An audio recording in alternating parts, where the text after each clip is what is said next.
So I got the motor out, and the other motor runs perfectly fine, that Chevy Cruze. But this is the one that came out that only lasted like 9 miles once they left the dealer. Somebody put the motor in there, didn't bleed the system, and once the car failed to operate once the engine was installed, they sent it to the dealer. The dealer got it running as requested, and once the owner left driving the vehicle 9 miles later, it blew the head gasket. So I got the fluids drain out. It's been draining for a while. I left the drain plug out, but we're going to pull this down. I never pulled one of these motors apart, but for the sake of my learning experience and whoever the hell else watches these videos, we're going to tear it down, and I'll just point some things of what it is and maybe what they do.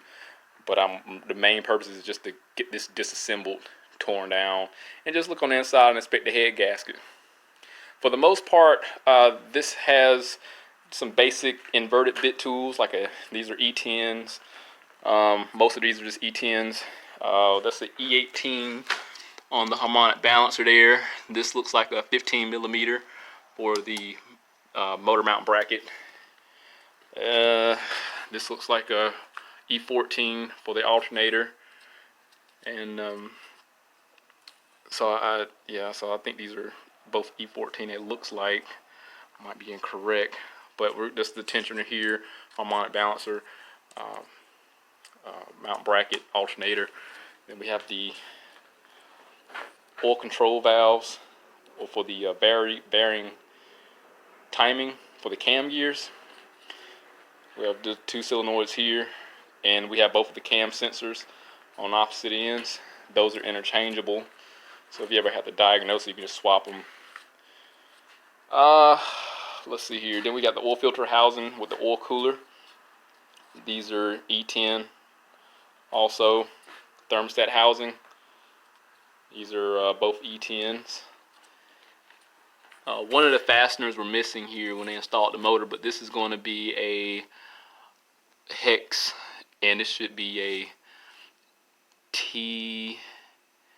I want to say 4. Hold on. Oh, it's actually a T5 to take the throttle body off. This looks like a 15 millimeter here for this little bracket. And then if we was to take the intake off, I'll knock my light down. We have what look like E10s down here. So 2, 3, 2, 3, 1. So like those come off if we go under the intake. There's no brackets or anything additional. We have a vacuum canister here. We have the solenoid that controls the blow-off valve. There's 2 vacuum lines going there. Oh yeah, and there's the starter would go here in the back. If you pull this motor out, then you'll rotate the flex plate here, and you'll see the bolts holding the torque converter in that mate those 2 together. And we have our knock sensor here. And that's pretty much it. I mean, this motor, oh yeah, and the gosh, there's our crank position sensor in the back here. It's the E10. So I mean, this motor's Chevy. I will give Chevy this. It's pretty simple when you pull their motors out, just like the 2.4 liter engines, the 4 cylinders, 2.2 2.0s.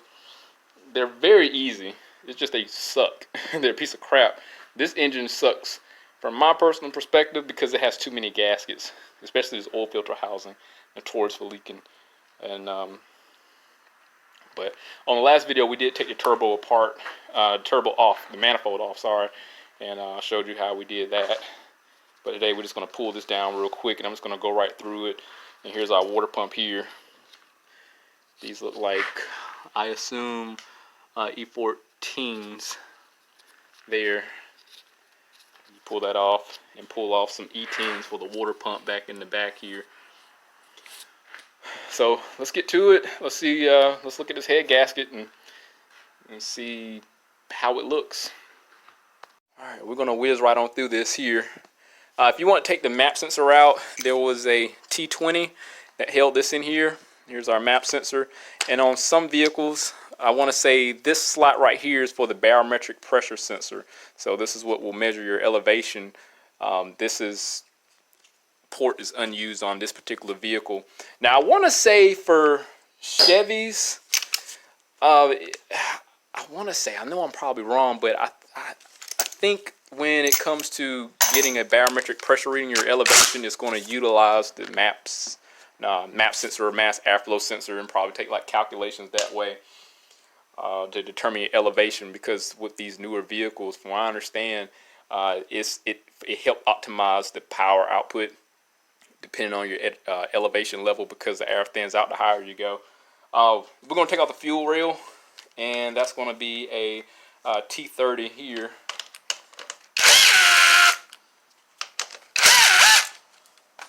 And there's a ground wire on here, which looks like a 10 millimeter, but I'm gonna pull that I'm gonna pull off one of the fasteners for the intake, and that'll take off that ground strap for the injectors.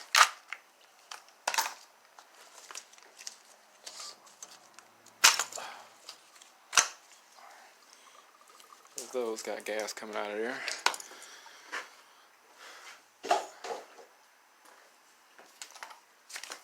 And pull the rest of these fasteners out.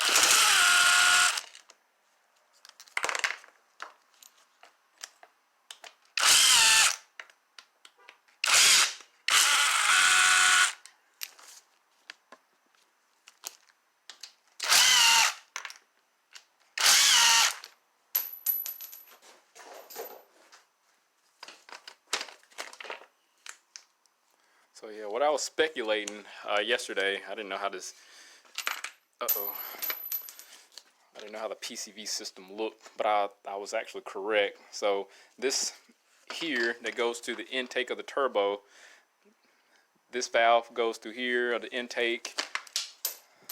There's an opening right there. There's this opening port that goes into the engine here. And pull this knock sensor off. This is going to be a E12 there. I know I'm saying E14 for a lot of them, but this E12. So that's that. Here's our knock sensor. I said knock sensor. Here's our crank position sensor down here.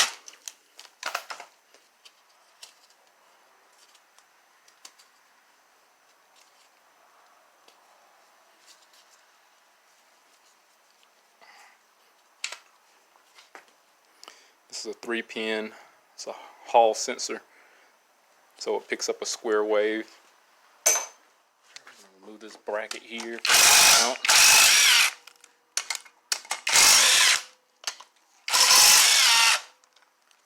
The fasteners here for the water pump pulley. We're going to take our E12 and go at it.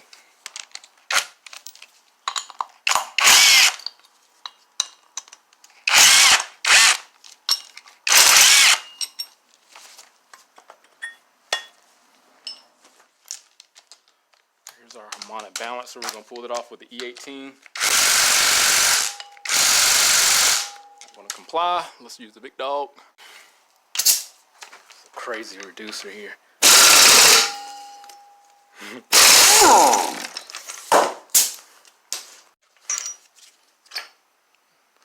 Slides right on off. Harmonic balancer. Pull off the tensioner here. This is going to be an E14.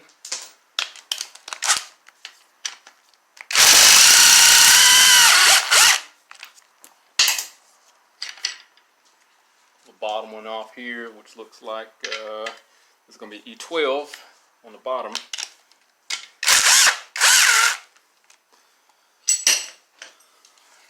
I got the alternator. We can get those fasteners a little bit easier, well, a lot easier. So we're going to take those off. It's going to be an E12.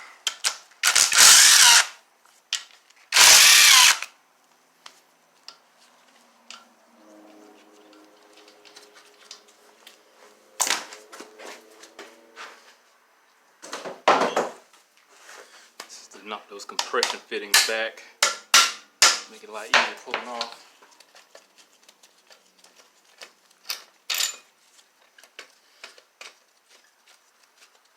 And when you tighten the fastener up, it causes those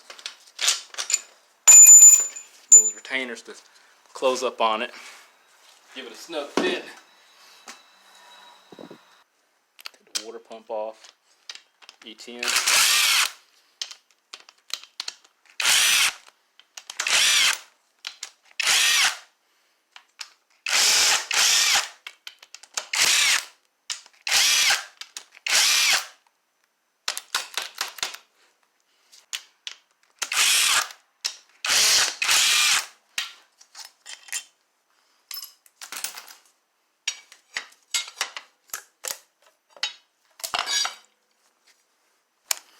We're going to remove the oil cooler and the oil filter housing here.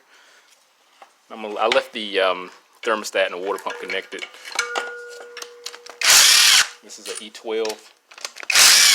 There's 3 fasteners that hold this on.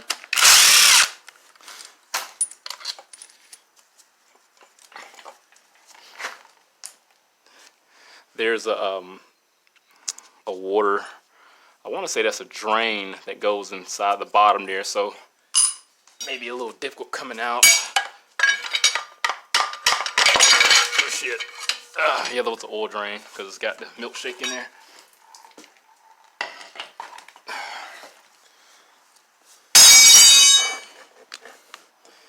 There's the drain I was talking about right there. That's where that lower half go. Looking at the water pump gasket, I thought if I ordered an AC Delco one off the line that I was going to get a metal shim, and they gave me a composite gasket, so kind of made me question the part inferiority getting it on Rock Auto, even though you get the actual brand that the manufacturer puts on the engine. I would expect to get the same gasket, but that's not the case. I'm going to pull this valve cover off. Just stick out. It's going to be an E10 also. When you buy these, the valve cover and the valve cover itself come with a gasket already on it. They're a piece of crap anyway.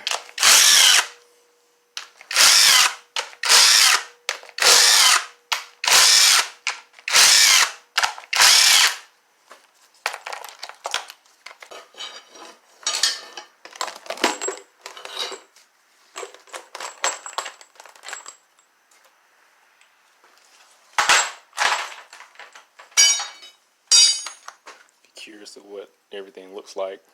I'll pull out those cam sensors. These are 3-pin also, so they're Hall sensor square wave.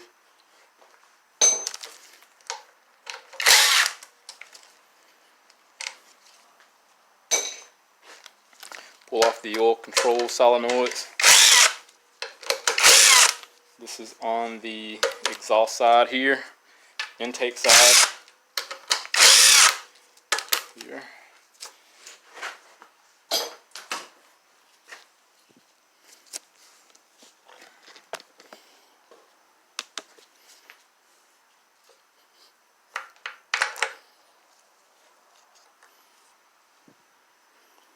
This is it. Look like the 3600 GMs that sits on the V6s, but they have a similar design. You want to make sure that pintle there just falls right on down. If it doesn't, then it's something wrong with it.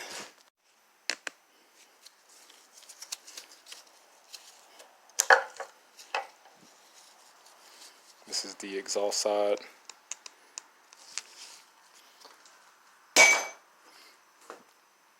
We're going to remove these 4 fasteners. These will look like at the base of the oil pump. The oil pump and the timing cover is a monolith, what it looks like. So we're going to take these 4 fasteners off, and then we'll work on getting the fasteners around the housing here and get this timing cover and oil pump off. So remove these 4. These are E10.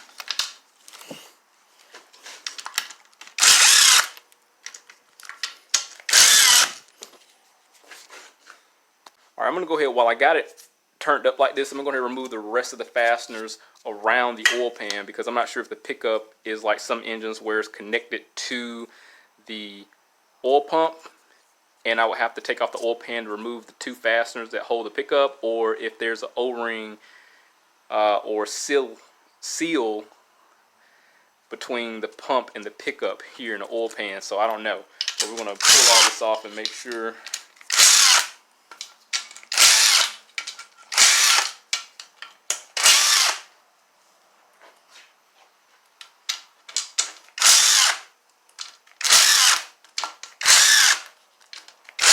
All these are E10s also.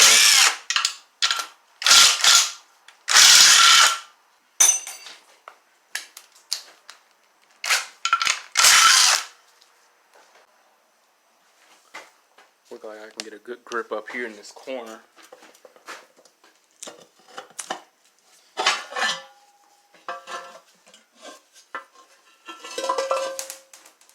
Okay, so yeah. So the pickup is at the bottom now here. Didn't know that. So there's a pickup. That's interesting. And so you can take the front timing cover off without taking the oil pump off. I like that. Good job, Chevy. Closer inspection, it has a little strainer here. That's cool. Little plastic. That's cute. It's got some metal particulates in there. Not sure where they come from. Alright, let's take the rest of these fasteners off and get this timing cover off of here. I'm gonna have to remove this bracket for the AC compressor to get the timing cover off, because there is connected to the block and it bridges the timing cover to the block there. It's 13 millimeters.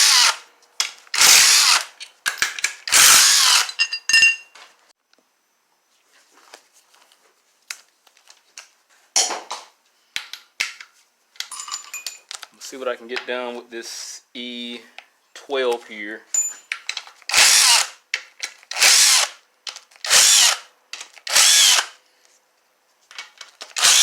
So I think I'll take that back, because I was saying they were E10s. I'm just going to put a correction in there with the oil pan, because they were obviously E12s.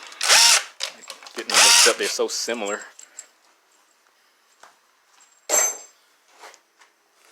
These are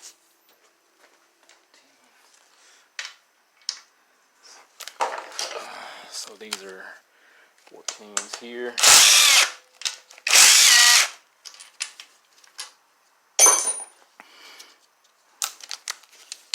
Like some more E12s. That's a 10.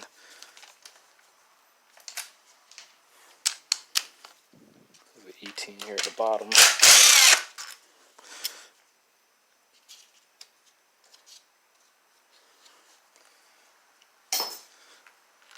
Flip it around.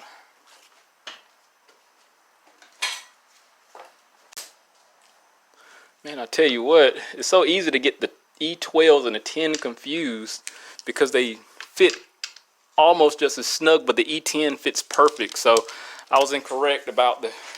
I keep screwing up. They're so close together. That's an E10 here. Let me just put an E12 to it. And it just comes off. But yeah, you'll know one of them fit real snug and one of them will fit loose.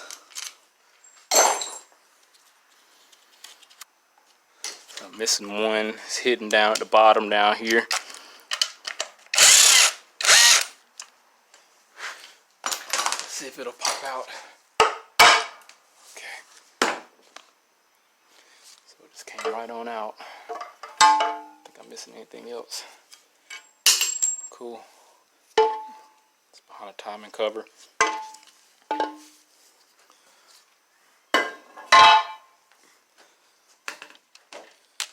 Looks pretty good for the mileage it had on there. Not sure how many miles this engine had. Pull that tensioner out. Pull off the guides. I got a T30, but I feel like a little bit of slack. It might be a T35, but it's a T30 to get this off, so it might be something I'm sure something different, but I'm not really caring too much.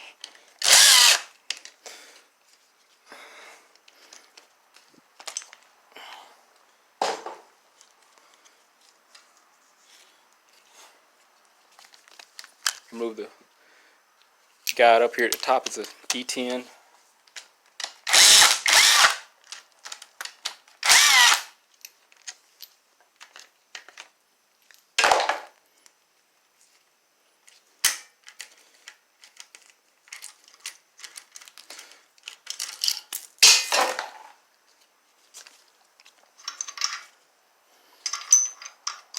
That crank gear does just come loose and just comes right on out.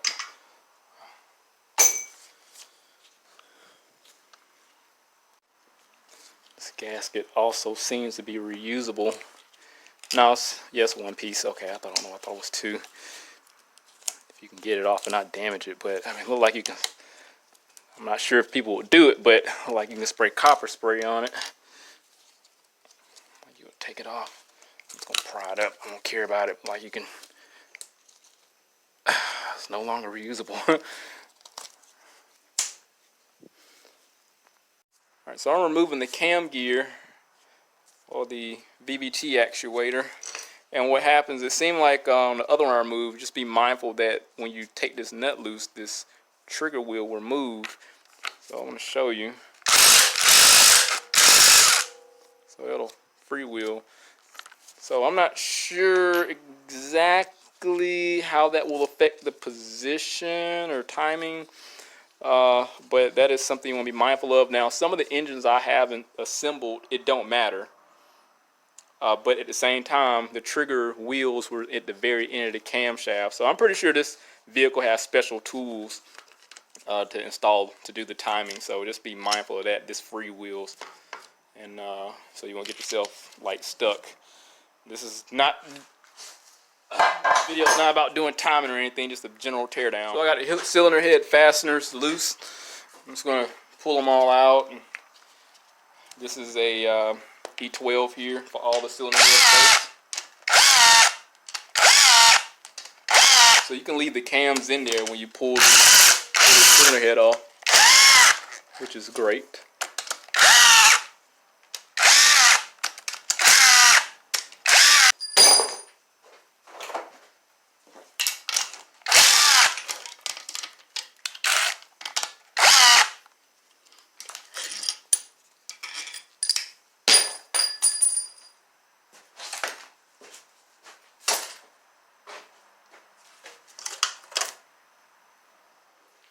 See how the bottom of the cylinder head look.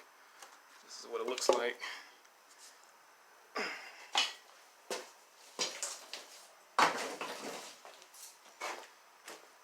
Here's our head gasket.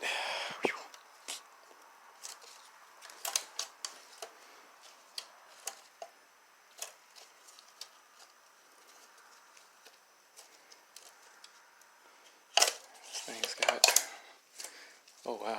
Good gracious. This thing must have ran super hot.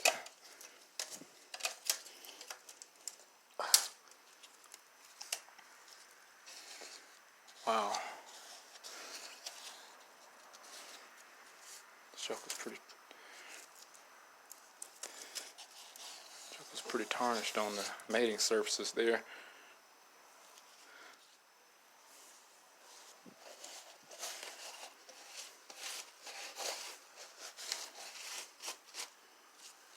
Some small pistons. This is a 1.4 liter. Let's pull one of the pistons out and we'll call it a day.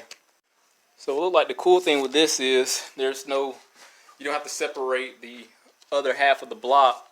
This is a sub-assembly, so it works out. All right, let's pull this baffle out. This is an E10.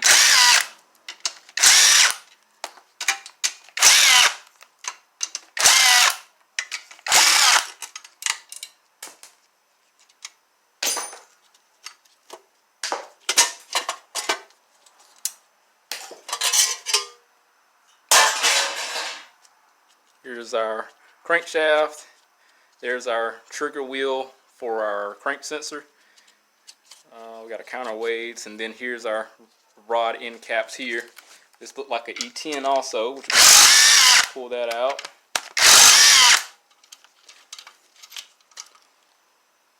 Damn, they look real good. Not bad.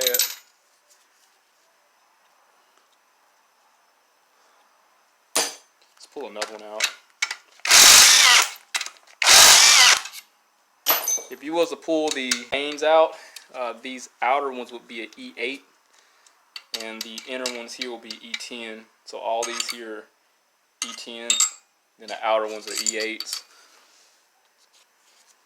And it looked like you should be able to just pull the, well, you have to separate this sub-assembly here, and then so you'll be able to take out the crankshaft. But I already got it hooked up to my stand here, so I'm not going to go through all that. We pretty much accomplished everything. Let's pull one of these pistons out. This is going to be 2 and 3 we want to pull out.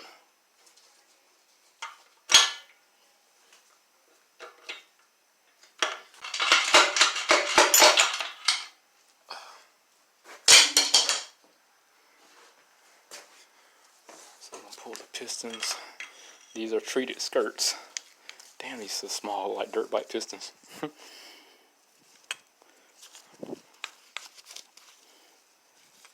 This car, this engine could have done okay with just the head gasket replacement. This is a great block. So we got everything knocked out. Mission accomplished. Took this motor apart. My first time ever doing it, and it was very simplistic. I give Chevy credit, but I'm just very indifferent to the company and just how they're, how robust their engines and transmissions and just everything in general. But I mean, I give them credit. It's a nice cast iron block. It's not aluminum. So I give them credit. So I'm pretty sure it holds boost extremely well, and I'm pretty sure it's going to be a strong block. But only time will tell with these engines. I haven't seen anything as far as them being out a failure with the blocks, bottom ends, or anything. But who knows? Looked like a really good design. So I'll give Chevy that. So despite what I say about it, it's not bad. Not bad at all. Very simplistic motor. I would, honestly, I would own one if given, but I don't like it. I just wouldn't like it really. Well, other than that, this didn't take that long. We now know how to disassemble this 1.4 liter turbo engine. We did the exhaust manifold in the previous video. Now we just did the entire block. Not a bad engine at all. I will work on these bad boys all day if I needed to. But other than that, hit that link, subscribe to the channel, stay informed, have that reassurance of my work. See you on the next one.